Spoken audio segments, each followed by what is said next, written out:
it's Vila Beckett, the Rabbi from another planet. Please like, share, and subscribe, and ring the little bell so you're notified when new videos drop. And please, if you can consider hitting that subscribe button, or the like button, or share button, all of that is fantastic, especially the subscribe one. And I'm sorry that I have to open my videos begging you for help. And I really am, I'm begging you for help, because YouTube, for some weird reason, favors multi-billion-dollar international corporations over sad fanboys screaming at their computers in their basements, which, yeah, I think is a fair description of me. But my family thanks you for being there for me, so I can scream at you and not them. And I'm so appreciative, I want to give you stuff. Everybody likes stuff. I like stuff. You like stuff. We all like stuff. And the stuff I want to give you, we give away stuff every week. Stuff I'm giving away this week is a fantastic DVD, The Green Death. Really, really awesome. As I said, if you can watch this and you don't get a lump in your throat at the end, there's something inhuman about you. Starring John Pertwee, Katy Manning. This is a special edition. Fantastic extras. Really, it's a really great DVD. DVDs. I think it's 2 DVD set. All you need to do to win it is subscribe to the channel. Subscribing is the important part. And leave the hashtag maggots. Hashtag maggots. You can leave it here. You can leave it on Facebook. You can leave it on Twitter. I will do a search, and we give them away on Sundays when I'm on the TARDIS Zone. That airs about an hour or two after Doctor Who finishes in the UK. So that's like, about 9 o'clock UK time, which makes it 4 o'clock East Coast time in America, 1 o'clock on the West Coast, and that's when we announce the winner. If I see you in the chat, you're more likely to win. That's because I can see the names of them picking them out. You know, it's like, okay, I know that's not entirely fair, but it's just I put you in a hat. But if I see you in the chat and I see your name, and I'm like, yeah, okay, then I'll grab you, because again, this is not a high level international competition. But anyway, that's how you win it. And I look forward to sending it. If you enter, best of luck. Okay. So, the BBC, the BBC and Doctor Who is the gift that keeps on giving. I just read an article in the Radio Times, or on the radiotimes.com, and you know, I'm reminded of the Oscar Wilde, phrase, expression, quote, the Oscar Wilde quote, is it Oscar Wilde? Yeah, Oscar Wilde quote, that it's better to keep your mouth closed and have all around you think you're a fool than to open it and remove all doubt. Because this article on Doctor Who, about Doctor Who on Radio Times, the headline is, Doctor Who, is it actually realistic to expect a new series every 12 months? Yes. Is it actually realistic to expect the British taxpayer to pay their license fee every 12 months? Yes, I think it is. Once you're taking the money, do the bloody service. If you can't do the service then don't take the money. You know, and that's that bloody simple. Okay, so let's read this article, and I'll try and keep my blood pressure down. Okay, speaking of the Gallifrey One convention in Los Angeles. Oh, that was I didn't hear any news coming out of that at all. Ooh, I've got to look into that. Series producer Tracy Simpson intimated the next series of the BBC sci-fi drama would film later this year for an autumn 2021 release. You know, I always think it's funny when Doctor Who airs in the UK, they have a little sign come up say drama, because otherwise you wouldn't know. They should have a little sign come up and say, you know, pretentious, boring, lectury crap. Although I don't think you need the sign. Kind of obvious. Clearly, Doctor Who fans are passionate about the show. You think? Look at all these YouTube channels and want to be on screen as much as possible. No, we don't. I'll be frank. Waiting 18 months for Chris Chibnall Doctor Who, fan-freaking-tastic. There's probably going to be a holiday special, not a Christmas special, of course, because Christmas is they haven't any ideas for Christmas. They want to do it's probably going to be a New Year's special. We've already seen the pictures of it from the Daleks on that bridge in Sheffield. I'm hoping against hope that Jodie Whittaker is going to regenerate at the end of that episode. I'm really hoping that is, but I doubt it. Even with the dire ratings. So yeah, Doctor Who fans want it on screen as possible. No, and I'm telling you, when the season started, I was like, it's 10 weeks long, Svi. It's just 10 weeks long. You'll get through it. It's freaking torture. Okay, so we want to say and that's a good thing, but there's definitely no call for anybody to get angry or personally praise people for doing their jobs. Yes, there is. Have you ever met a fan of anything? We get angry when you mess around with the things we love, our objects of our fandom. And frankly, I'm not sure whether anyone expecting Who to return anytime sooner than this was in being entirely realistic. Screw you. Yeah, we're being realistic. When I pay for something, I expect to receive something. If you don't, if you can't do it, then don't sell it. Again, BBC, you're not a charitable foundation. You are a government organisation that we pay to produce entertainment. Do your freaking job.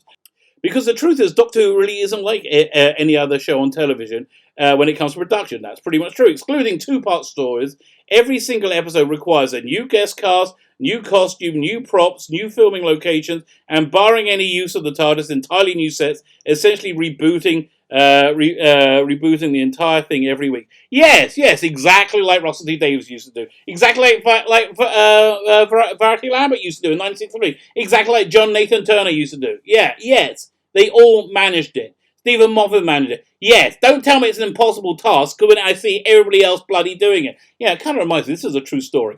In Judaism, you're not, when somebody wants to convert, you're supposed to discourage them because I think that's just the same thing to do.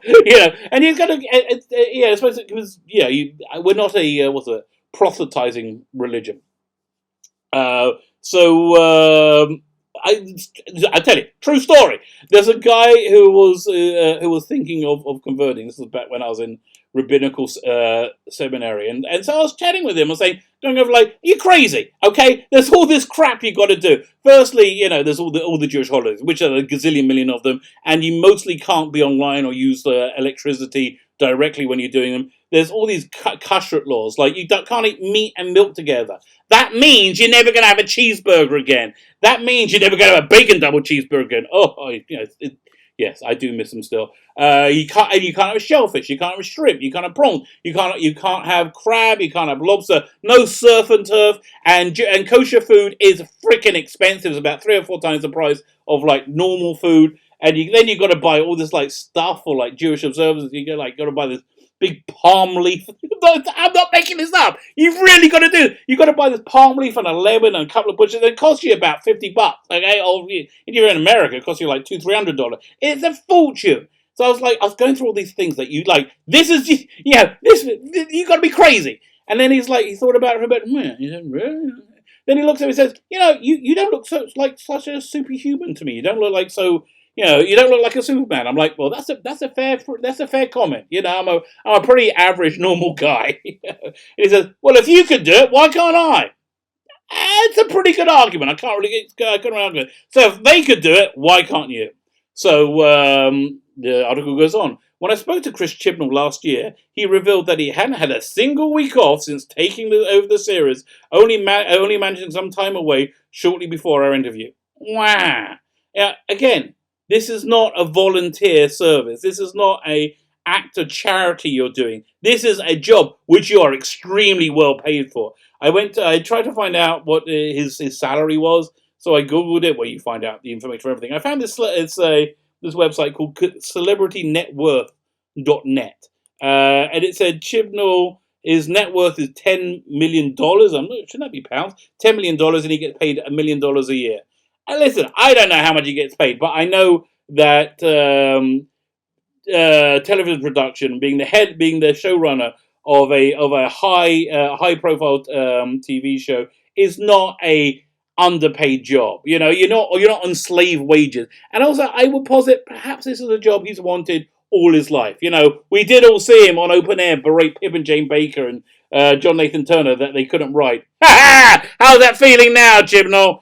Yeah, bloody idiot. Okay, fine. So he hadn't had any week off since he took over the show. Presumably, the story was similar for other members of the production team. Jodie Whittaker, who I looked on the same website, they say her net worth $4 million and she gets paid $100,000 a year. Okay, again, not slave wages. Mandip Gill, Tosin Gone, Bradley Walsh were back beginning. They're back beginning a second 10-month shoot. Just a couple of weeks after 2019's New Year's special resolution aired. So they get what, 2 months holiday a year? Doesn't sound so rough to me. And if it does, I would say acting is a reasonably competitive profession. No, if you don't want the job, just say I don't want the job. I think they'll find 1 or 2 more people out there. If you do want the job, shut up. Stop complaining.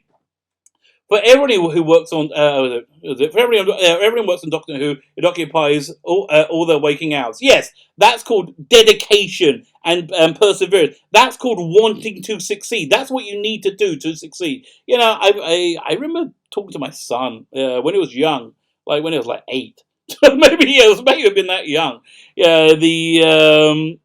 I was never worried about where he's going to be in life. He's doing pretty good in life right now. But I was never worried about where he's going to be in life because he has a very good work ethic and he's very, very conscientious. So I knew no matter where he fell out, like if he started working at the lowest paid job in McDonald's, cleaning out the fryer later, whatever it is, I think within 3 to 5 years he would be a regional manager of McDonald's. Why? Because he if his job was to clean the fryer later, he would clean the fryer later, and it would be perfect. And he would put in the extra work to make sure it's a job well done. Because you know what? He appreciates doing a job well done, and it's just the right thing to do. That's just decency.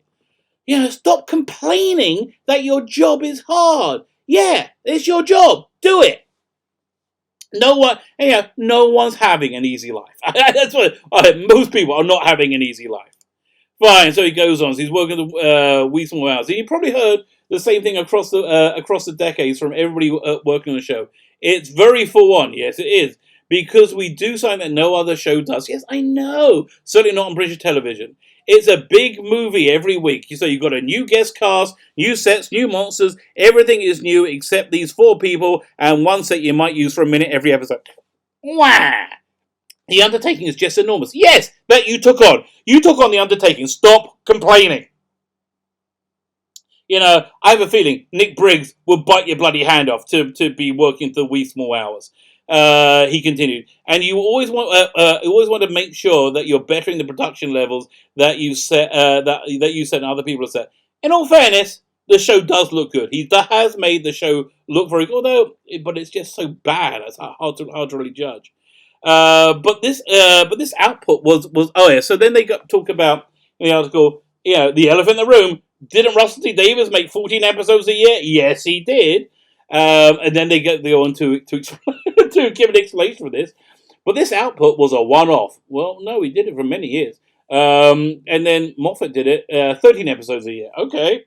In Davis's co-written book with Benjamin Cook, The Writer's Tale, which is freaking fantastic. If you haven't read that, I'm not a big reader. It's a fantastic book. It's in real time, Russell T Davies writing the scripts. And you see like versions that get thrown out. And he talks about it with Benjamin Cook. Fantastic. He was fantastic, right? He does interviews for Doctor Who magazine. So I really recommend it. So in this book, The Writer's Tale, he describes the stress and pressures he was working under at this rate, while also overseeing spin-offs Torchwood and Sarah Jane. So wait a minute. He was writing 14 episodes of Doctor Who. I mean, literally, he was hands-on, right? And he was overseeing two other successful productions.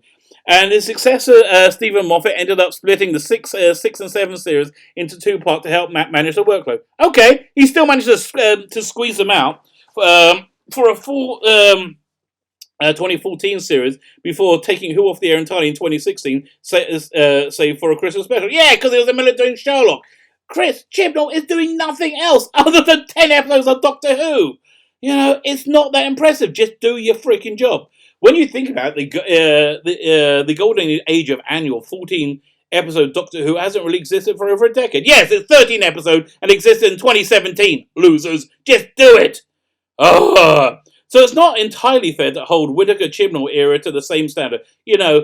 This is something I hear over and over again. Whenever there's any criticism of the Chibnall Whittaker era, they go, "Well, it's not entirely fair." The ratings just came out, which are abysmal.